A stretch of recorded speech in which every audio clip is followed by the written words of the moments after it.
El siguiente segmento es clasificación F, formativo, educativo cultural. A, apto para todo público.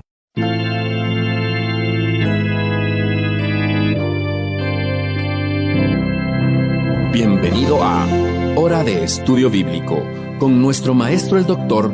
Lehman Strauss. Este estudio es el resultado del tiempo personal con el Señor, el ministerio pastoral y la experiencia en conferencias bíblicas del Dr. Lehman Strauss. Él nos instruye y alienta con la enseñanza de la palabra de Dios. Ahora, el Dr. Strauss. Una vez más, con un corazón sincero, quiero agradecerles sus oraciones y ofrendas. Me da mucho ánimo recibir correspondencia de los oyentes, y esta semana alguien me preguntó en cuanto al versículo 15. Me refiero a Mateo 24. Dice: por tanto, cuando veáis en el lugar santo la abominación desoladora de que habló el profeta Daniel, el que lee, entienda. Alguien preguntó o dijo que creía que esta profecía ya se había cumplido.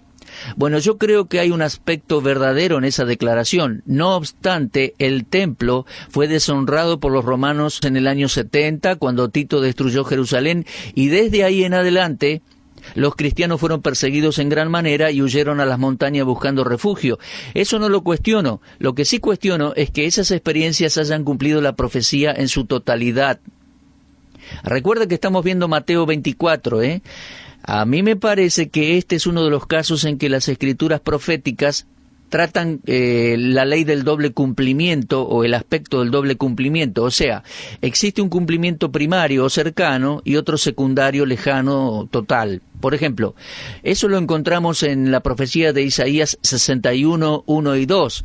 Cuando el Señor Jesús entró en la sinagoga de Nazaret, lo leemos en Lucas 4, que me parece que es su primer ministerio público, su primera aparición allí para ministrar la palabra, y lo leemos en Lucas 4, como les decía, versículos 16 al 21. En esta profecía hay un primer cumplimiento y luego hay un segundo cumplimiento. ¿Se da cuenta? Isaías 61, 2 incluye el día de la venganza de Dios, lo cual el Señor no leyó en la sinagoga. Indica un cumplimiento futuro. Y déjeme decirle que estoy seguro que el día de la venganza de Dios no se ha cumplido todavía y es futuro. Entonces llegamos al versículo 15 de Mateo 24 y uno se pregunta, ¿qué quiso decir el Señor con la abominación desoladora? Bueno, se refirió al libro de Daniel. Este término lo encontramos 3 veces en la profecía de Daniel. Lo vemos en capítulo 9, versículo 27, en el capítulo 11, versículo 31, y en el capítulo 12, versículo 11. Y la definición la encontramos en Daniel 11:31. En la profecía en cuanto al líder sirio, Antíoco Epífanes, él reinó en Siria desde el año 175 hasta el año 164 a.C., muchos años después que Daniel escribiera esto. Ahora, en su profecía, Daniel predice en el versículo 31, se levantarán de su parte tropas que profanarán el santuario y la fortaleza y quitarán el continuo sacrificio y pondrán la abominación desoladora. Ahora, esta profecía se cumplió y es comparativamente fácil ver lo que quiso decir Daniel. Antíoco Epífanes era un gran perseguidor de los judíos, algo que encontramos en muchos libros de historia. Antíoco buscó frenar los sacrificios en el templo y ofreció un cerdo, un animal inmundo, en el altar del templo judío en Jerusalén, lo cual era abominable a los judíos. Bueno, pienso que ese es el cumplimiento parcial. Pero la abominación futura, según Mateo 24, creo que es la final. Fíjese por favor Daniel 9:27. Por otra semana, o sea 7 años más, confirmará el pacto con muchos. A la mitad de la semana hará cesar el sacrificio y la ofrenda, y después con la muchedumbre de las abominaciones vendrá el desolador. Mis amigos, la escena aquí es la predicción de un príncipe futuro que hará exactamente lo que Antíoco Epífanes hizo. Estoy convencido, mis amigos, que Mateo 24, versículo 15, tiene un aspecto profético definitivo, por lo cual es profecía sin cumplir todavía. Esa profecía no regresa a la historia y se termina allí. Estoy convencido que lo que tenemos en Daniel y en Mateo 24 aún no ha sucedido. Muy bien, estamos viendo los dolores en Mateo 24, solo para resaltar el hecho de que esta escena es exclusivamente judía. Tiene que ver con la tribulación y en especial el juicio sobre la nación de Israel. El versículo 8 de Mateo 24 dice, «Y todo esto será principio de dolores». Los discípulos que vinieron a nuestro Señor en el Monte de los Olivos le preguntaron dos cosas. Fíjense cómo comienza Mateo 24 allí, específicamente versículo 3. ¿Cuándo serán estas cosas y qué señal habrá de tu venida y del fin del siglo? Ahora bien, si entendemos estas preguntas, vamos a entender el discurso del Monte de los Olivos. Pero si no las entendemos, entonces no vamos a poder interpretar correctamente, entender los capítulos 24 y 25 de Mateo. La primera pregunta que aparece allí es, ¿cuándo serán estas cosas? Ahora, por favor, no limite estas preguntas a la predicción de Cristo en cuanto a la destrucción de Jerusalén. La expresión «estas cosas» nos habla de una pluralidad de eventos, no solo la pronunciación de juicio sobre la ciudad y sus habitantes que encontramos en el capítulo 23, 27 al 39. Y la segunda pregunta que comienza allí con el capítulo 24, el Señor sentado sobre el Monte de los Olivos, la segunda pregunta es doble. ¿Qué señal habrá de tu venida? Y eso es el regreso, y del fin del siglo. El tema, entonces, en la segunda pregunta es la segunda venida de Cristo y el fin del siglo. Estos discípulos sabían que Cristo moriría, que regresaría al Padre. Él se los había dicho, y es más, ellos sabían que regresaría después. Él se los había dicho a los líderes religiosos y al pueblo incluso. Lo leemos en Mateo 23, 39, porque os digo que desde ahora no me veréis hasta que digáis, bendito el que viene en el nombre del Señor. Después de haber hecho esa declaración, dejó el templo, predijo la destrucción de Jerusalén y se fue al Monte de los Olivos. Pero los discípulos estaban pensando en su regreso y en la consumación del fin del siglo. Entonces, avanzaron para preguntarle esas dos cosas. Ahora, antes de seguir adelante con este estudio, en Mateo 24, me gustaría preguntar, ¿a qué siglo se refieren? Ellos no preguntaron por una fecha, ni durante el discurso ni después. El Señor dijo muy claramente, en Mateo 24, 36, el día y la hora nadie sabe, ni aun los ángeles de los cielos, sino solo mi Padre. Los discípulos preguntaron acerca del siglo. Ahora, algunos han llegado a decir que el fin del siglo no se refiere a un tiempo, a una época, sino al final del mundo y sus eventos. Ahora, preste atención, por favor, yo no voy a decir que eso es absolutamente falso, pero no utilizaría esa posición o expresión para decir que no existen épocas o dispensaciones en la Escritura, en el plan de Dios, ya que claramente las hay y se diferencian una de otra.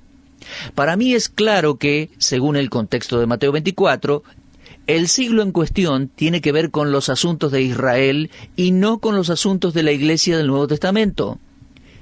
Permítame decirlo una vez más, la Iglesia no aparece en Mateo 24. Israel y la Iglesia no se pueden meter en una misma categoría.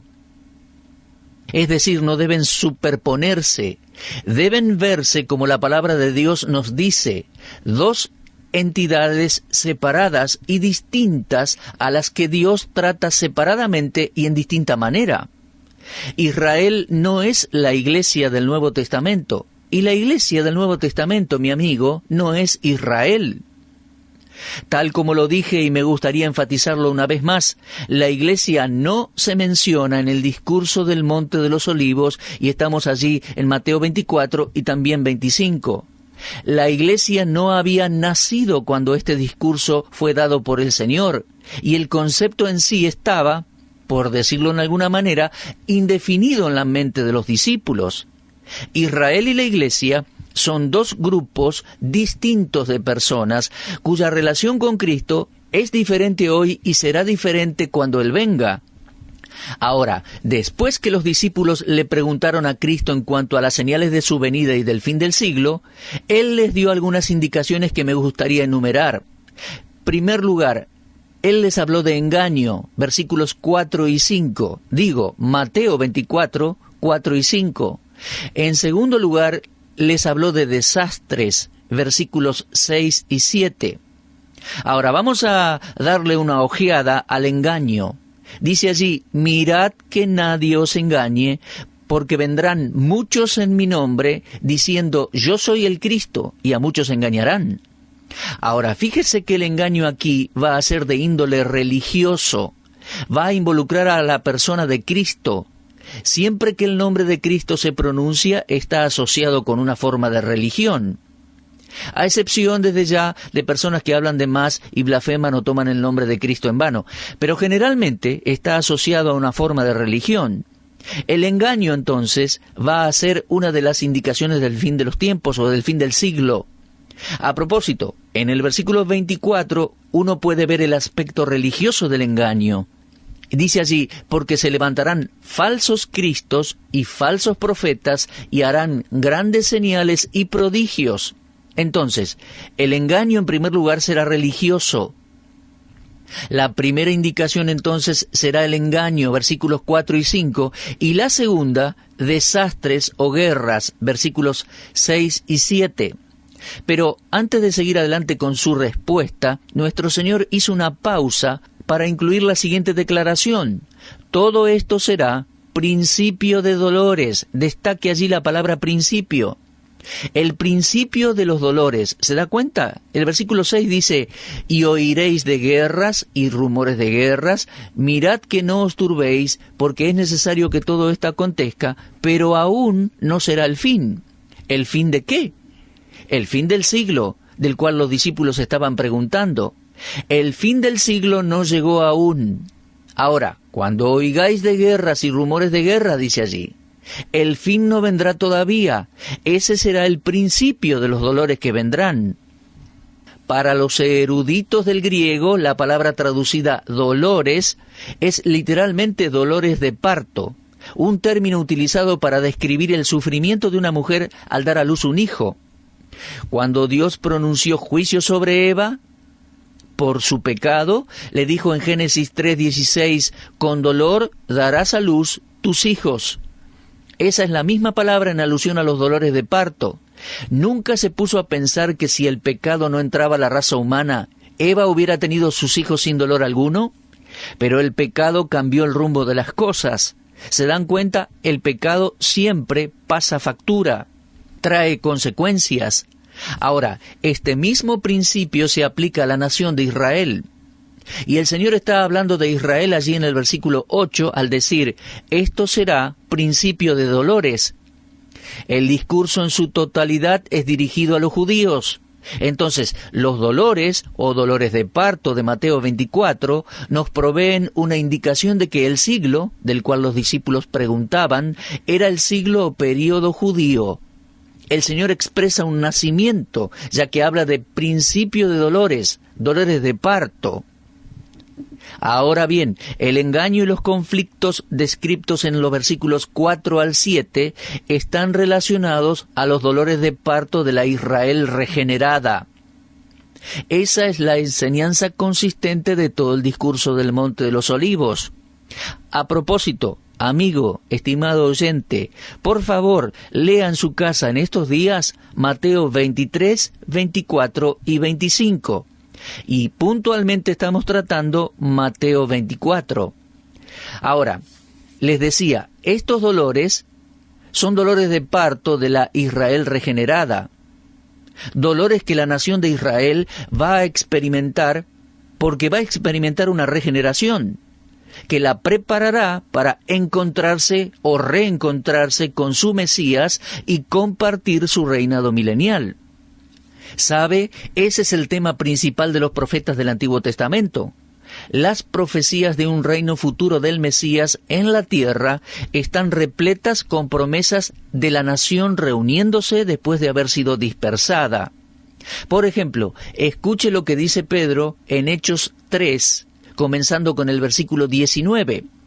Así que arrepentíos y convertíos, y está predicando a los judíos, para que sean borrados vuestros pecados, para que vengan de la presencia del Señor tiempos de refrigerio, y Él envíe a Jesucristo, que os fue antes anunciado, a quien de cierto es necesario que el cielo reciba hasta los tiempos de la restauración de todas las cosas, de que habló Dios por boca de sus santos profetas que han sido desde tiempo antiguo. He leído Hechos 3, 19 al 21. Ahora quiero que abra su Biblia en Hechos 3, porque quiero mostrarles algo. Muchas veces, cuando leemos las Escrituras, hay palabras, términos o frases que leemos sin pensar. Leemos allí en versículo 21 y dice, restauración de todas las cosas. Ahora, todas las cosas aquí no se refieren a todas las cosas sin excepción. Algunos pueden intentar hacernos creer, como algunos comentarios que leí, y tratan de explicar el capítulo 24 de Mateo y dicen que todas las cosas son todas las cosas sin excepción alguna. Ahora, yo no estoy de acuerdo con eso y permítame decirle por qué. Todas las cosas aquí es limitado. Creo que lo marca el contexto. Fíjese por favor en el versículo 21 de Hechos 3.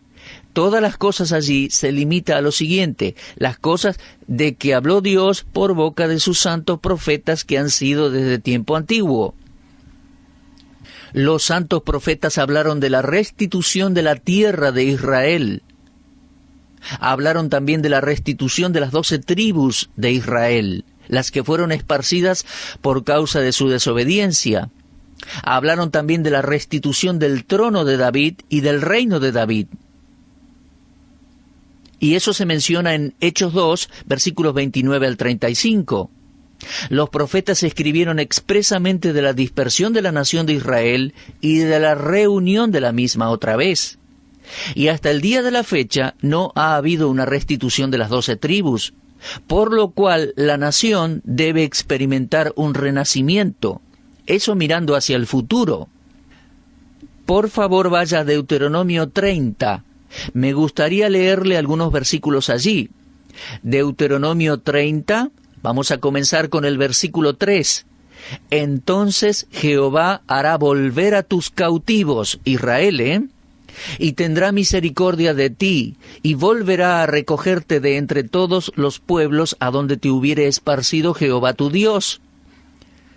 Aun cuando tus desterrados estuvieran en las partes más lejanas que hay debajo del cielo, de allí te recogerá Jehová tu Dios, y de allá te tomará, y te hará volver Jehová tu Dios a la tierra que heredaron tus padres, y será tuya, y te hará bien, y te multiplicará más que a tus padres. Queridos oyentes, he leído Deuteronomio 30, versículos 3 al 5, pero también lo vemos en Isaías. Por favor, si me acompaña o si no, escuche atentamente, Isaías 27:12. Levantará pendón a las naciones y juntará a los desterrados de Israel, y reunirá a los esparcidos de Judá de los 4 confines de la tierra. Eso está en Isaías 11:12, y ahora Isaías 27:12. Acontecerá en aquel día que trillará Jehová desde el río Éufrates hasta el torrente de Egipto, y vosotros, hijos de Israel, seréis reunidos uno a uno. Y en Jeremías 31:10, que tengo aquí anotado, dice, el que esparció a Israel lo reunirá y guardará como el pastor a su rebaño. Y por favor preste atención, Ezequiel 28, 25 y 26, dice así, así ha dicho Jehová el Señor, cuando recoja la casa de Israel de los pueblos entre los cuales está esparcida, entonces me santificaré en ellos ante los ojos de las naciones, y habitarán en su tierra, la cual di a mi siervo Jacob, y habitarán en ella seguros, y edificarán casas, y plantarán viñas, y vivirán confiadamente, cuando yo haga juicios en todos los que los despojan en sus alrededores, y sabrán que yo soy Jehová su Dios. Como ven, los profetas hablaron en una misma perspectiva profética. Y también podemos leer algo de Amós, muy interesante. Amós capítulo 9, versículos 14 y 15. Traeré del cautiverio a mi pueblo Israel, y edificarán ellos las ciudades asoladas, y las habitarán, plantarán viñas, y beberán el vino de ellas, y harán huertos, y comerán el fruto de ellos. Pues los plantaré sobre su tierra, y nunca más serán arrancados de su tierra que yo les di, ha dicho Jehová, Dios tuyo. Ahora, esta reagrupación, este regreso de los judíos al cual los profetas se referían, no será en incredulidad, ya que junto a la reagrupación de la nación, leemos acerca de una regeneración. El Mesías regresará, será reconocido y será recibido por Israel. Por ejemplo, vamos a leer Isaías 1:27. Sión será rescatada con juicio, y los convertidos de ella con justicia. En Isaías 4, versículos 3 y 4, escuche con atención, yo los tengo aquí anotados. Repito, Isaías 4, versículos 3 y 4, dice: acontecerá que el que quedare en Sión y el que fuere dejado en Jerusalén, en aquel entonces, el futuro, será llamado santo. Todos los que en Jerusalén estén registrados entre los vivientes, cuando el Señor lave las inmundicias de las hijas de Sión y limpie la sangre de Jerusalén de en medio de ella, con espíritu de juicio y con espíritu de devastación. Otro texto, bueno, el profeta Jeremías dice lo siguiente al respecto. En Jeremías 23:6, en aquellos días será salvo Judá, e Israel habitará confiado. Y este será su nombre con el cual le llamarán Jehová justicia nuestra. De esa manera llamarán al Mesías en aquel entonces. Mis queridos, estas profecías aún no se cumplieron. Los judíos todavía no son salvos espiritualmente y no están viviendo con seguridad en su tierra. Y usted sabe muy bien que si hay algo que no existe hoy en Medio Oriente es seguridad. Bueno, mire, también en Ezequiel podemos leer en capítulo 11, versículo 19, dice: les daré un corazón y un espíritu nuevo pondré dentro de ellos, y quitaré el corazón de piedra de en medio de su carne, y les daré un corazón de carne. ¿Qué le parece? Todo esto a futuro, obviamente. Zacarías dice, en Zacarías 13:1, en aquel tiempo habrá un manantial abierto para la casa de David y para los habitantes de Jerusalén, para la purificación del pecado y de la inmundicia. Ahora déjeme decirle algo. Por estos días Israel está en su tierra y parece haber prosperidad en muchas áreas, pero aún no ha habido un renacimiento espiritual en ellos, ni tienen toda la tierra prometida. No se ha reconocido a Jesucristo como el Mesías, tampoco.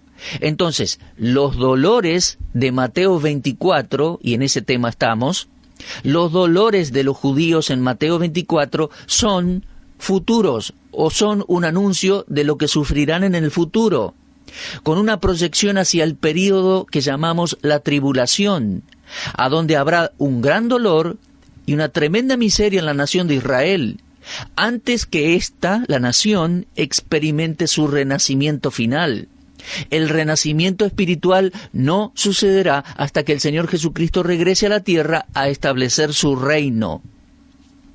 Ahora, varias profecías, además de las que ya mencioné y leí allí en Isaías, Jeremías, Ezequiel, Amós, Zacarías, muchas profecías pueden citarse para apoyar la reagrupación y la regeneración final de Israel.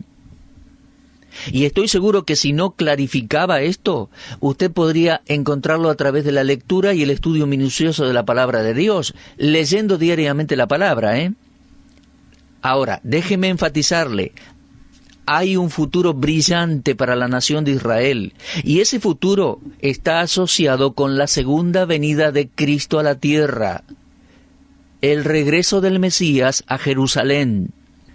Hay algo que el apóstol Pablo dijo que creo que nos va a ayudar a ver esa conexión. En Romanos 11:26, Pablo escribió: y luego todo Israel será salvo. Ahora, ¿cuándo serán salvos? No estamos hablando de que Israel será salvo de sus enemigos. Pablo no estaba hablando de un cese de actividades militares. No estaba hablando de paz en el Medio Oriente. Él estaba hablando de la salvación espiritual de Israel. La palabra salvo, en ese contexto allí, se refiere a eso. Vamos a fijarnos un poquito en el contexto. Romanos 10:13 dice, porque todo aquel que invocar el nombre del Señor será salvo.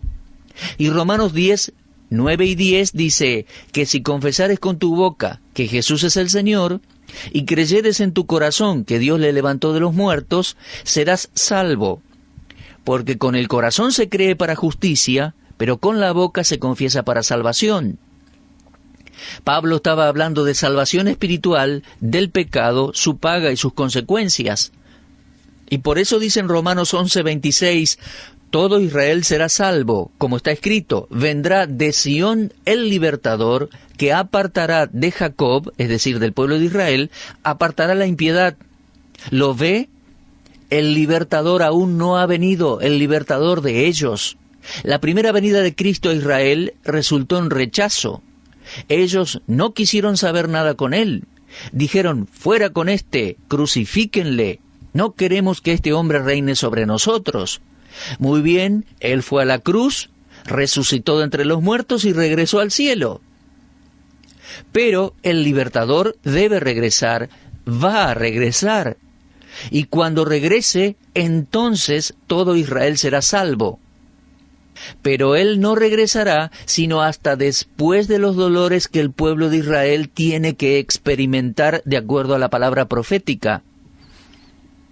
Para que haya una regeneración debe haber primero un arrepentimiento genuino. Es así en la actualidad y será así el día en que Israel experimente su renacimiento. Y el arrepentimiento genuino implica regresar al Dios verdadero. Es dar una vuelta, un cambio de dirección, que resulta en un cambio de mente, de mentalidad, lo cual trae un cambio de conducta, y eso, mis amigos, es arrepentimiento genuino. Ahora, hay varios pasajes en el Antiguo Testamento que describen este cambio espiritual que Israel va a tener en los últimos días. Creo que los cuadros más significativos los encontramos en las profecías de Ezequiel y Zacarías. Vamos a examinar algunos detalles, ya se nos está terminando el tiempo, en los pasajes de Zacarías, en estos últimos minutos que nos quedan. Primero, el tiempo del renacimiento de Israel está marcado por Zacarías 12, 9 y 10. En aquel día, dice, yo procuraré destruir todas las naciones que vinieren contra Jerusalén. Y dice, y derramaré sobre la casa de David y sobre los moradores de Jerusalén espíritu de gracia y de oración, y mirarán a mí, a quien traspasaron, y llorarán como se llora por hijo unigénito, afligiéndose por él como quien se aflige por el primogénito. Creo que esta profecía tiene que ver con el renacer espiritual de la nación de Israel, y su cumplimiento vendrá inmediatamente después del juicio de Dios sobre las naciones que ataquen a Jerusalén. Ahora, esto es exactamente lo que el Señor enseñó en Mateo capítulo 24. Los dolores de parto de Israel que leemos en Mateo 24, versículos 4 al 7, serán después del engaño y las guerras y antes del renacimiento espiritual de la nación. Bueno, mi amigo, vamos a parar aquí en nuestro estudio hoy. Una vez más les recomiendo, lea Mateo 23, 24 y 25 y repase Mateo 24, que es nuestro tema durante estos días. Quiero agradecerles a cada uno de ustedes por habernos acompañado escuchando el estudio en la Palabra de Dios. Dios mediante nos encontraremos en nuestro próximo programa. Hasta entonces, y sigan mirando hacia arriba. Usted estuvo escuchando Hora de Estudio Bíblico con el maestro el doctor Lehman Strauss. Si desea escuchar una vez más este mensaje, visite nuestra página en la internet www.bbnradio.org. Le dejamos la invitación para que el día de mañana nos acompañe aquí, en este mismo horario y punto del dial. Hora de Estudio Bíblico es una producción de BBN.